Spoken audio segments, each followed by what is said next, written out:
Shalom. First and foremost, I'd like to give all praise to Yahweh, Ba'ashem, Yahweh Shai, Ba'ashem Rakakadash. Double honors to the elders and apostles, the great millstone, who are teaching us truth and sincerity. And a shout out to Yakim and Yaquat that are out there listening and doing the work. Bracha the Yahweh, Bracha the Yahweh Shai, Ba'ashem Rakakadash, Bracha Tum. So, yeah, man, things have escalated in Syria as you have a lot of distractions going on with the coronavirus, which, again, it's mostly targeting Moabites, but also Persia is getting it. But nonetheless, though, Gomer's been making all of his advances in Syria. But don't forget, the White Helmets are planning to provocate, and remember, Turkey is planning to help them to do this, that they're working together to provocate Syria to accuse them of, using chemical weapons. Well, this in from the Syrian Arab News Agency. Erdogan uses misleading and lying policy, claims destruction of chemical weapons facilities in Syria. So he's pretty much trying to say that, oh, well, we're the ones that are going and destroying the chemical weapons facilities, that Assad never did, right? Yeah, because that's all America ever does is lie to people. Say, oh, well, we're fighting the war of terror, and all this, and they support terrorists. President of the Turkish regime, President Erdogan, continued to use misleading and lying policy to justify his acts of aggression on the Syrian territories and support to his mercenaries of terrorist organizations in Syria. Syrian Arab News Agency reporters said Saturday that the president of the Turkish regime practices misleading and lying policy and claims the destruction of chemical weapons facilities in Syria, indicating that everyone knows that the Organization for Prohibition of Chemical Weapons has affirmed in its reports that Syria does not possess any chemical facility. In the same context, the reporter added that the exaggeration of the Turkish regime related to inflicting losses upon the Syrian Arab army aim at conveying the large defeats inflicted upon it, its terrorist tools, and its criminal schemes against the Syrian people. Syrian army units engaged in fierce clashes with Jabhat al-Nusra terrorist organization and the terrorist group backed by the Turkish regime on direction of Sayku in Idlib, southeastern countryside, in parallel with carrying out rocket strikes targeting the areas and farms west of Sayku city, where the terrorist groups are spreading, inflicting heavy losses upon terrorists and personnel and equipment. So pretty much, though, now they're trying to say, oh, well, we're the hero, we're destroying those chemical weapons facilities, when in fact, the only ones that are possessing any chemical weapons are the terrorist groups themselves. And here's another ticker going on, but, this is hilarious because there really was no war on terror, but check this one out. Momentous day, U.S. Taliban signed peace deal to end 18-year war. Well, there's never a war against the Taliban. The Taliban is right there in fucking Syria, man. Same terrorists. A peace deal between the United States and its sworn enemy, the Taliban, has been sealed in twin ceremonies in which the U.S. has agreed to wind down the war in Afghanistan after more than 18 years of fighting that turned into the longest conflict in American history and to withdraw all of its troops from Afghanistan. That's because they're going to be moving into Syria, to protect the oil. Heaven forbid the government of Syria should ever get their oil back. And, of course, to move into Iraq.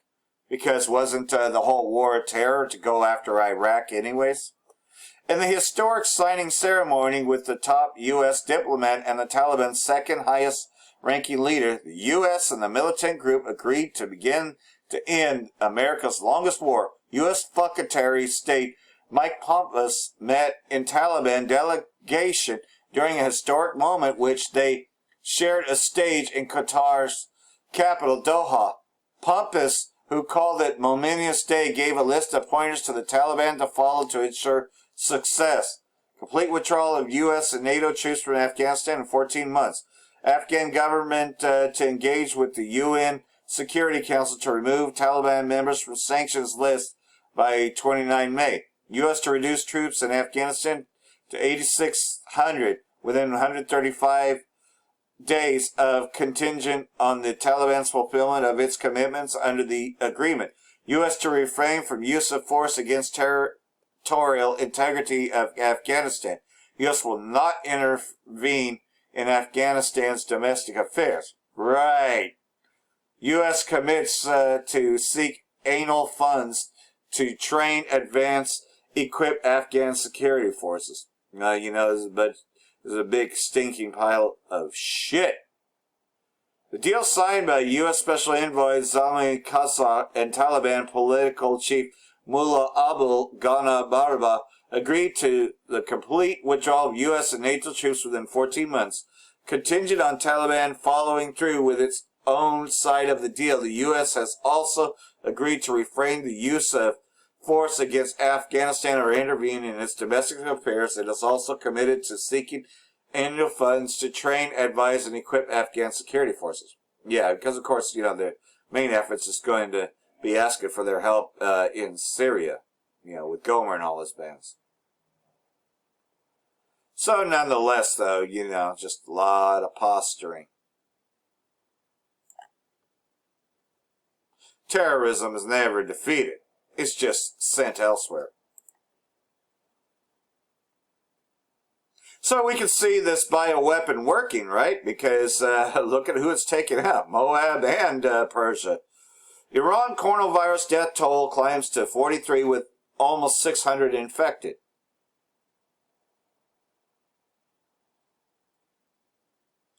Iran says the number of the novel coronavirus cases have risen to nearly 600 within the death toll hitting 43. Speaking on Saturday, Qadish Jafar, the head of public relations and information center of the Iranian Ministry of Health, reported 205 new infections within 24 hours, mostly in the capital, Tehran. In total, he added 593 people have contracted the disease and 43 have died. Jafar further noted that 123 coronavirus patients have recovered from the infection. The coronavirus, named COVID-19, first emerged in China late year. It is now spreading Europe and across the Middle East, sparking fears of a global pandemic. Yeah, and if you watch the WWE event of Super Showdown, they were wearing face masks and shit, so you know that Esau is really, taking advantage of this, because of course, what better way, to create a worldwide disease, so that way everybody gets chipped. Since December 2019, over 670 people have been infected in several countries with more than 2,930 deaths, mostly reported in China. In Iran, the virus showed up in the city of Qom, a destination for Muslim pilgrims from around the world. The government has ordered the shutting of schools until Tuesday and extended the closure of university and a ban on concerts and sport events for a week. So, yeah, they were dressed like this at the Saudi Arabia event, WWE, as well. Iran medical officials have assured that the country will soon rein in the spread of the virus, saying that their response will wow the world. The virus cases, cold and flu-like symptoms include cough and fever, and in more severe cases, shortness of breath. It may also worsen to pneumonia, which can be fatal. So in other words, it doesn't get bad until it goes all the way to pneumonia. So you can see, though, that, they're spreading fear of this virus, right? Now going to make it a law to where we have to shave our beards eventually. All right, here's more Gomer and all his bands. Turkey using observation posts to back terrorists, just like I was talking about in the prior video. Syria's ambassador to the United Nations tells an emergency UN Security Council meeting that Turkey uses the observation posts it has set up in the Arab countries northwest to level support of terrorists. Speaking during the Friday session, Bashar al-Jari strongly condemned the Turkish aggression against Syria and urged the world body to put an end to Ankara's adventurism. Turkey has 12 observation posts in Syria's Idlib province, built as part of an agreement with Russia to de-escalate the situation near the Turkish border. Some of the posts, however, now lie in the territory that has been recaptured in joint Russian-Syrian efforts. Ankara, which itself supports a number of anti-Damascus militant outfits in Idlib claimed the Syrian offensive have killed dozens of its troops. It has threatened to attack the Syrian military unless government forces abandon the liberated areas and ask Moscow to stop Damascus. So who is it that wants to take Damascus? Think about it. Turkey has, meanwhile, sent thousands of troops and heavy military hardware into Idlib into an unprecedented insurgent to back the militants. Damascus, through, has vowed to liberate the entire Syria, including Idlib, which contains the largest remaining concentrations of Takfiri terrorists in the Arab country. The meeting came after reports claimed that a Russian-backed Syrian operation had been followed by the death of 33 Turkish forces. Russian ambassador, however, noted that the troops had been killed outside their designated observation posts. He said Turkish troops shared coordinates with Russia, which have been given to Syrian government forces to avoid conflict on the ground. However, the coordinates conveyed yesterday did not mention the areas where ultimately the Turkish soldiers died, the envoy said. So, pretty much, man, Russia says Turkish troops killed among the terrorists, warns against operation, so, again, this thing's escalated. And this one in from anti-media. Turkey kills over 50 Syrian troops. Russian warplanes intervene to halt offensive. Fighting in Syria's Idlib province has escalated significantly on Thursday, which Turkish forces attacking the Syrian military claimed to have killed over 50 soldiers, and Russia ultimately sending in warplanes to stop the fight, warning Turkey away from continued action. Turkish officials said Syria had killed 2 Turkish soldiers who were in Idlib to establish peace, and their attack was in retaliation. President Erdogan has threatened strikes anywhere in Turkey over injuries to soldiers. Turkish-backed rebels were involved in the attacks and supported by Turkish artillery strikes. Syria ultimately requested Russia help, and a Russian Su-24 launched some strikes against attacking forces. Russia also contacted Turkey and told them to stop shelling. With this particular flare-up is over, fighting looks to just be getting started. Russia calling the situation a worst-case scenario, has demanded that Turkey stop backing terrorist groups in Idlib.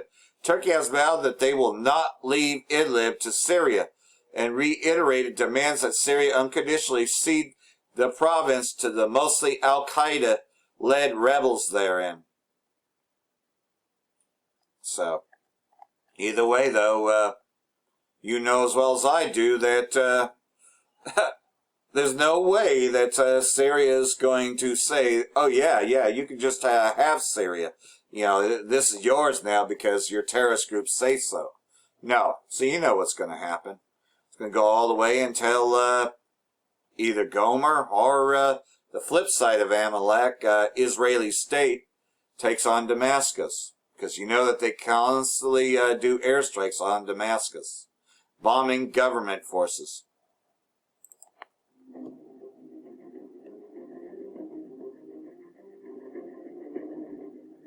Tensions between the United States and Russia are growing in northeastern Syria.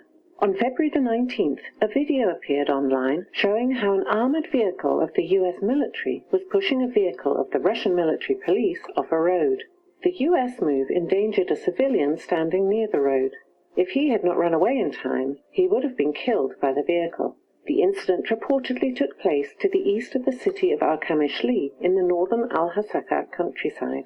Russian air defense forces repelled a drone and missile attack on the Khmeimim air base in the province of Latakia. Pro-government sources reported that the attack was carried out from the southern part of the Idlib de-escalation zone, where militants are still present.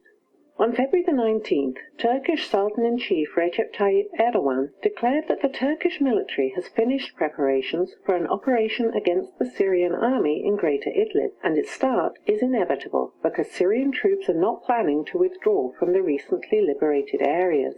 On the same day, Turkey continued deployment of additional troops and equipment to the region, as well as directly to the front line. The frontline areas where the Turkish military presence is especially strong is the eastern countryside of Idlib city and the town of Atarib. Turkish media outlets are enthusiastically drawing maps of a possible Turkish aggression.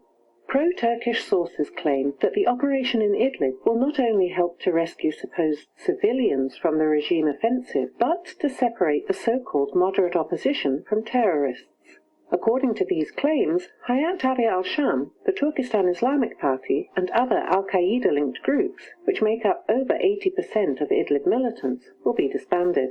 It would be interesting to see how Ankara would go about disbanding and disarming the forces that it has been supplying with weapons and supporting so much. Do Turkish media outlets really expect their audience to believe that from one moment to the next, tens of thousands of battle-hardened al-Qaeda members are going to abandon their ideology and become florists or Instagram bloggers? Now looking at, two goals that the U.S. has achieved under this bioweapon. First goal is this whole trade war between the U.S. and China, which are all smokescreens are bringing the mark anyways. I mean, this is all on the front, but you got that, and then you got their other enemy, Persia, So this was done to achieve both, for, pretty much Amalek, at least to flock John and everybody into this war, right? So, anyhow, another video from South Front.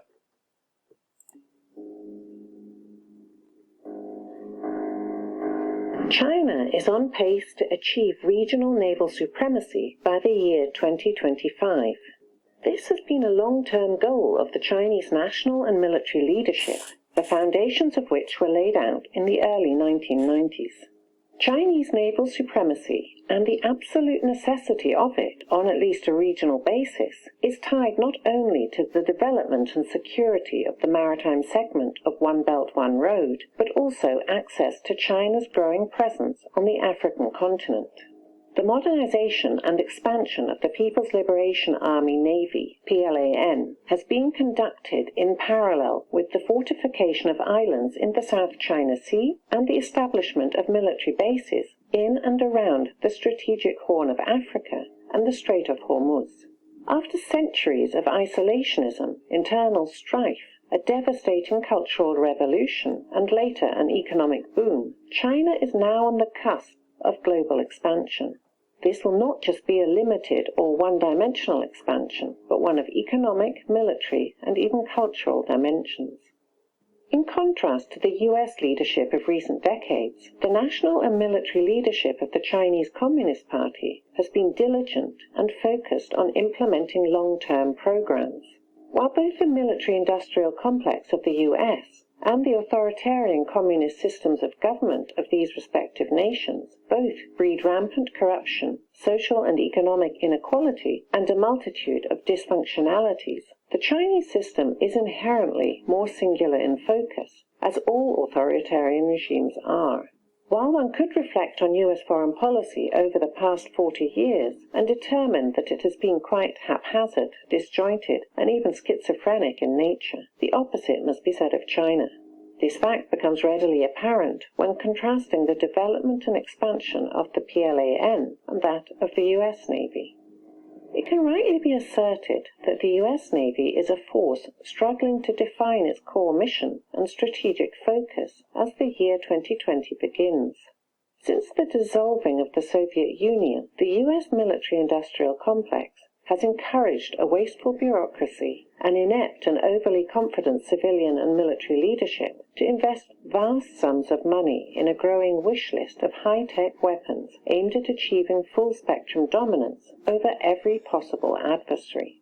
Little thought was apparently given to the opportunity cost of investing in such programs and how they would be employed in a broader national defense strategy. The U.S. Navy stands out as the worst example of these failures and is poised at a crossroads today. After the Soviet Union disappeared as its chief adversary on the high seas, the U.S. Navy maintained its age-old obsession with the aircraft carrier and utilized its many aircraft carrier strike groups, ASG, to great effect in attacking any disobedient nation that lacked a robust Navy or air defense system. While While the modern ASG proved effective at power projection against weaker adversaries, its viability in a modern maritime environment, heavily contested by a peer adversary, has yet to be established. The US Navy has decided to ignore this obvious fact and has continued to embrace the ASG as the cornerstone of naval strategic planning well into the future. The US Navy has maintained 10 ASGs and launched the latest generation of aircraft carriers in the form of the Gerald R. Ford CVN-78 in 2013. Although commissioned in 2017, the carrier has yet to reach operational readiness and has been plagued by many technical problems with its most essential combat systems. The CVN-78 is the most expensive warship ever constructed, with current unit cost approaching $14 billion. While the US has invested vast sums of money, energy, and focus in developing a massive new class of aircraft carrier, it has done very little to improve the one asset most crucial to the carrier air wing that it carries into battle. Instead of committing to develop aircraft tailored to specific functions, the Navy chose to embrace the one-size-fits-all concept of the F-18 Super Hornet. In addition, the service also committed to this concept to a much larger degree in throwing its support behind the F-35 Joint Strike Fighter. Neither the F-18 nor the F-35 rectify the combat range deficiency now inherent in the aircraft carrier air wing. In short, an ASG will become a target of both land-based anti-ship ballistic missiles, ASBM, and even land-based Chinese aircraft equipped with anti-ship guided missiles, long before the ASG can achieve striking distance with its carrier-borne aircraft. This problem becomes even more glaring when one considers the scenario of a Chinese battle group forward deployed and operating within range of its own land-based anti-air warfare assets. What has the US Navy done to modernize and improve its surface warfare vessels over the past 2 decades? Not surprisingly, the service embraced new ship designs that were long on high-tech promise, yet did not fit into a specific traditional and vital function within the broader strategic framework of the service. The Littoral Combat Ship LCS program and Sumwald's DDG-1000 programs were ill-conceived at the outset and resulted in 2 classes of vessels that consumed vast amounts of funding, time, and energy that could have been used to improve upon traditional, proven warship designs. So, like everything else, you can always find this on South Front, but the whole point is, though, is that pretty much, though, this coronavirus achieves 2 of its main goals is to, of course, weaken personnel. Because, of course, China has more personnel, but also so that way they can still maintain their, U.S. dominance over the seas. And, that Moab, as well as Persia, because remember, the Strait of Hormuz, Persia also, runs that with Moab. So think about that, think about what this thing is doing there, and that's weakening them. Biowarfare is definitely an attack, and, the least of the flock is drawing everybody into this. You can see that very much so in Idlib. You can see that very much so with these bankers and what they want to do with it. Ultimately, to cause everybody to be marked with that chip. So, we know that this being the year of prophecy, we can see this one pretty much coming to pass. Woe be unto thee, Babylon, and Asia. Woe be unto thee, Egypt and Syria. Well, we know that modern day Egypt, that's America, and we know that they are definitely in Syria. Gird yourselves up with cloths of sack and hair. Bewail your children, and be sorry, for your destruction is at hand. A sword is sent upon you, and who may turn it back? A fire is sent among you, and who may quench it? Plagues are sent in unto you, and what is he that may drive them away?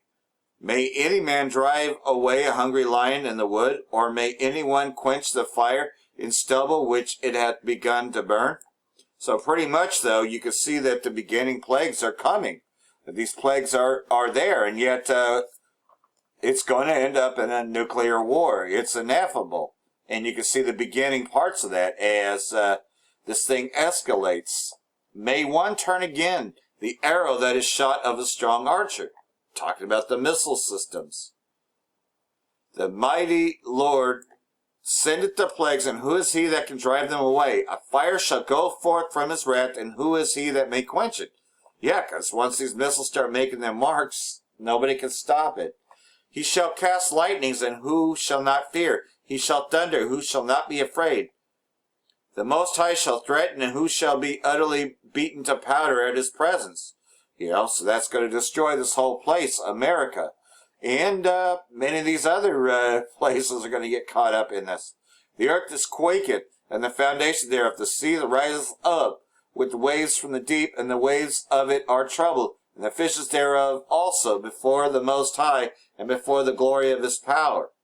So, either way, though, we know that America eventually becomes a lake of fire. So what do you think that's going to do to the whole ocean? The whole world is going to actually feel this earthquake. And you're going to see it from far off, you know. So at the same time, the men of war that are there in Damascus shall be cut off in that day and that hour, you know, when Damascus is taken. You know, this whole thing is just about to come to its close. But, you know, you can see, though, that this virus is being made to set up mandatory quarantine centers, and you can see that it's very much being exploited and used. Well, again, you know as well as I do that it's just a matter of time, and we know that time is speeding up. As this being the year of prophecy, we're going to see much more come to pass as March begins. For that, I want to say, Barak the Yahweh, Barak the Yahweh Shai, Ba'ashim Rakal Kadash, Wa Abba Babal. Brakatham Jehovah Elect. Shalom.